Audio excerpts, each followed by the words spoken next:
ಮಹಾತ್ಮೆ ಅಧ್ಯಾಯ 10 ದೂತ ಸಂವಾದ.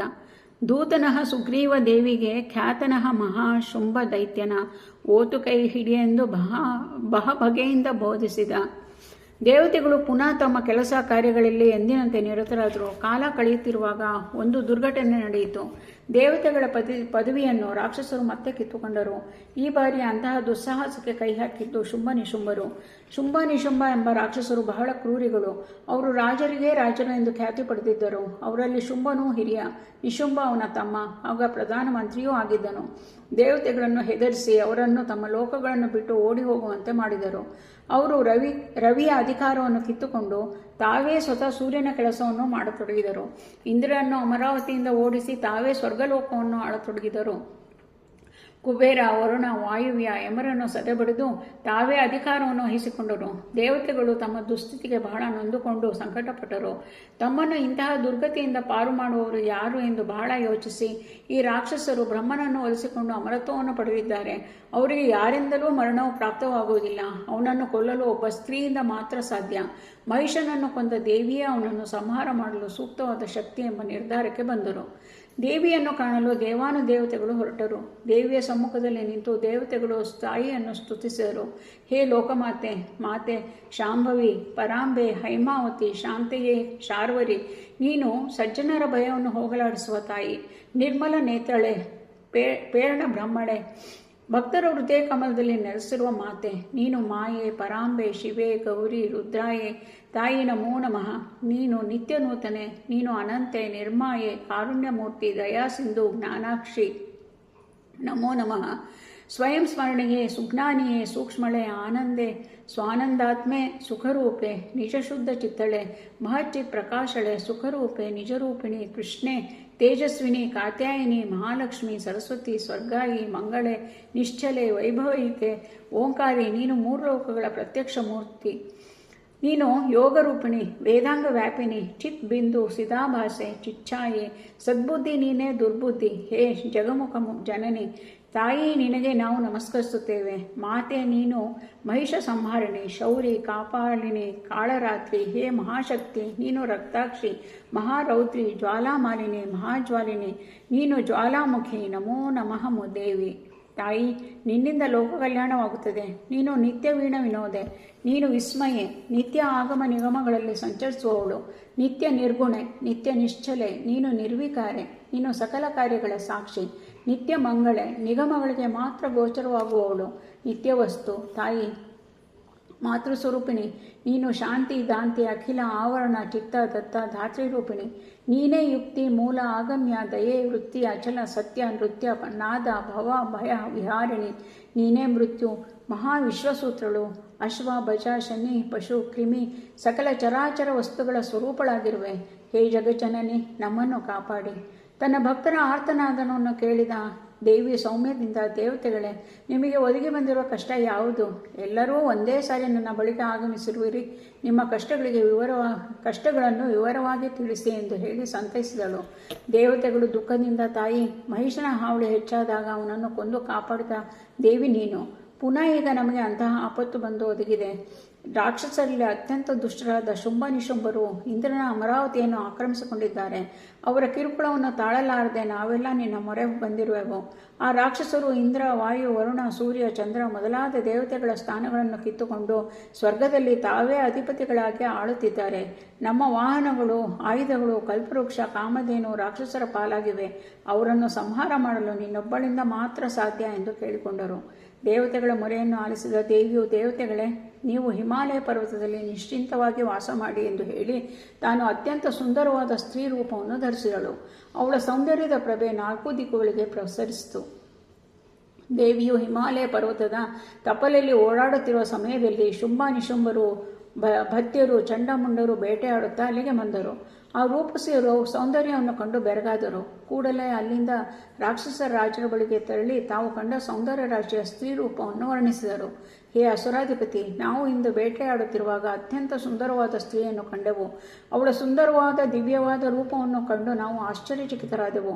ನಮ್ಮ ಅರಮನೆಯಲ್ಲಿ ಎಲ್ಲ ಬಗೆಯ ಮುತ್ತು ರತ್ನಗಳು ಉಂಟು. ಅಂತಹ ಸ್ತ್ರೀಯನ್ನು ನೀವು ಪಡೆದರೆ ಒಂದು ಅಮೂಲ್ಯ ರತ್ನವನ್ನು ಪಡೆದಂತೆ ಆಗುವುದು. ಆನೆಗಳಲ್ಲಿ ಐರಾವತವು ಅತ್ಯಂತ ಶ್ರೇಷ್ಠ. ಕುದುರೆಗಳಲ್ಲಿ ಉಚ್ಚೈಶ್ರವವು, ಮರಗಳಲ್ಲಿ ಶ್ರೇಷ್ಠ ಪಾರಿಜಾತ, ಕಮಲಗಳಲ್ಲಿ ಪದ್ಮವೂ ಶ್ರೇಷ್ಠ, ಪುಷ್ಪಗಳಲ್ಲಿ ಕುಬೇರನ ಪುಷ್ಪರತ್ನವು ಅತ್ಯಂತ ಶ್ರೇಷ್ಠವಾದುದು. ಆ ಸ್ತ್ರೀಯು ಈ ಎಲ್ಲ ವಸ್ತುಗಳಿಗಿಂತ ಶ್ರೇಷ್ಠವಾಗಿರುವಳು. ಚಂಡಮುಂಡರ ಮಾತನ್ನು ಕೇಳಿದ ಶುಂಭನು ಅಹಂಕಾರದಿಂದ ತನ್ನ ಕಡೆಯ ರಾಕ್ಷಸನನ್ನು ಕರೆದು, ಸುಗ್ರೀವ, ನೀನು ಕೂಡಲೇ ಆ ಸ್ತ್ರೀ ವಾಸಿಸುತ್ತಿರುವ ಬಳಿಗೆ ಹೋಗಿ ನನ್ನ ಬಗ್ಗೆ ತಿಳಿಸು.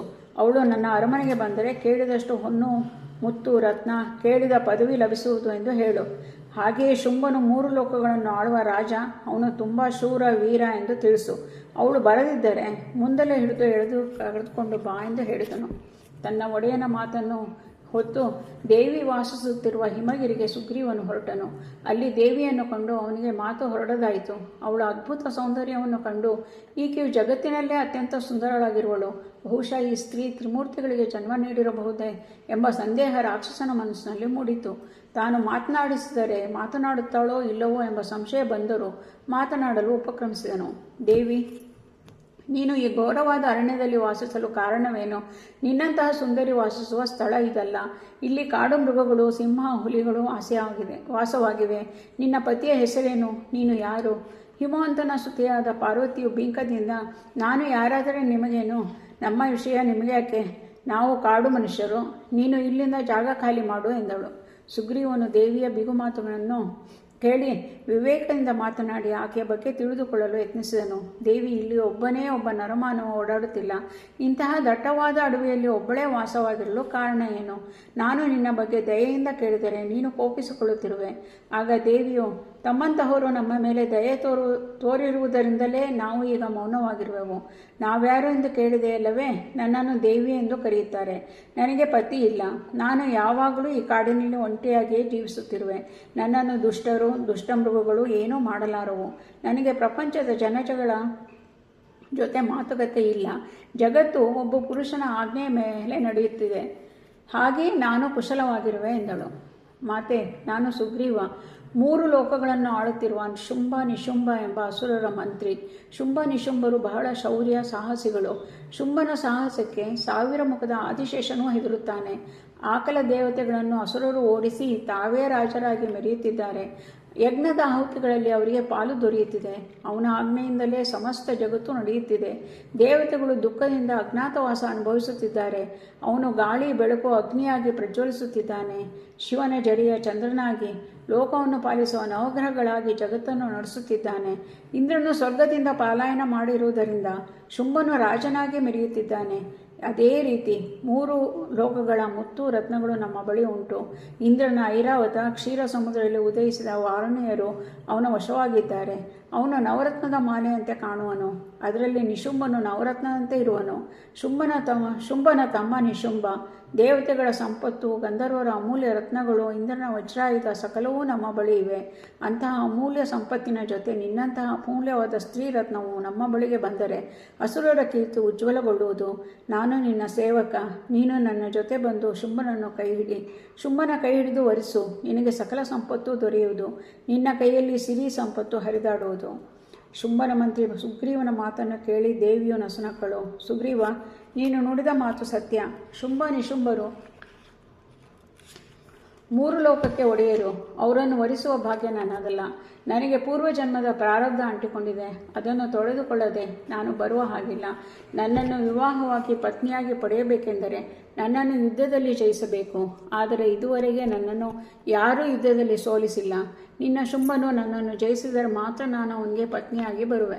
ನೀನು ನನ್ನ ಹಿತೈಷಿ ಎಂಬುದರಲ್ಲಿ ಯಾವುದೇ ಅನುಮಾನವಿಲ್ಲ. ನೀನು ಹೋಗಿ ಶುಂಭ ನಿಶುಂಭರನ್ನು ಕರೆದುತ. ಅವನು ನನ್ನನ್ನು ಯುದ್ಧದಲ್ಲಿ ಗೆದ್ದರೆ ವಿವಾಹ ಮಾಡಿಸುವೆಯಂತೆ. ದೇವಿಯ ಮಾತುಗಳನ್ನು ಕೇಳಿ ಸುಗ್ರೀವನು ಕೋಪದಿಂದ ಕೂಗಾಡಿದನು. ದೇವಿ, ಶುಂಭ 3 ಲೋಕಗಳ ಒಡೆಯ. ಅವನ ತಮ್ಮ ನಿಶುಂಭ ಪರಾಕ್ರಮಿ. ದೇವಾನಿ ದೇವತೆಗಳನ್ನು ಗೆದ್ದ ಶುಂಭನು ನಿನ್ನ ಬಳಿ ಬರಬೇಕೆ? ನೀನು ಅಹಂಕಾರವನ್ನು ತೊರೆದು ನಮ್ಮ ರಾಜ್ಯದ ಬಳಿಗೆ ಬಾ. ನೀನು ಬರದೇ ಹೋದರೆ ನಾನು ನಿನ್ನ ಮುಂದಲೆಯನ್ನು ಎಳೆದುಕೊಂಡು ಹೋಗುವೆ. ನೀನು ಮರ್ಯಾದೆಯಾಗಿ ನನ್ನ ಜೊತೆ ಬಂದು ನಿನ್ನ ಗೌರವವನ್ನು ಉಳಿಸಿಕೊ. ದೇವಿಯು, ಸುಗ್ರೀವ, ಇದು ನನ್ನ ಪ್ರಾರಬ್ಧ ಕರ್ಮ. ನೀನು ಹೋಗಿ ಅಸುರನ್ನು ಕರೆದುಕೊಂಡು ಬಾ ಎಂದಳು. ಆಗ ಸುಗ್ರೀವನು ವಿಧಿಯಿಲ್ಲದೆ ದೇವಿಯ ಮಾತಿನಂತೆ ಹೊರಟನು. ದೇವಿಯು ಅಸುರರನ್ನು ಕೊಂಡು ದೇವತೆಗಳನ್ನು ಸಂತೋಷಗೊಳಿಸಲು ಸನ್ನದ್ಧಳಾಗಿ ಗುರು ಚಿದಾನಂದಾತ್ಮರನ್ನು ನೆನೆದಳು. ಇಲ್ಲಿಗೆ ದೂತ ಸಂವಾದ ಎಂಬ 10ನೇ ಅಧ್ಯಾಯವು ಸಂಪೂರ್ಣವಾಯಿತು.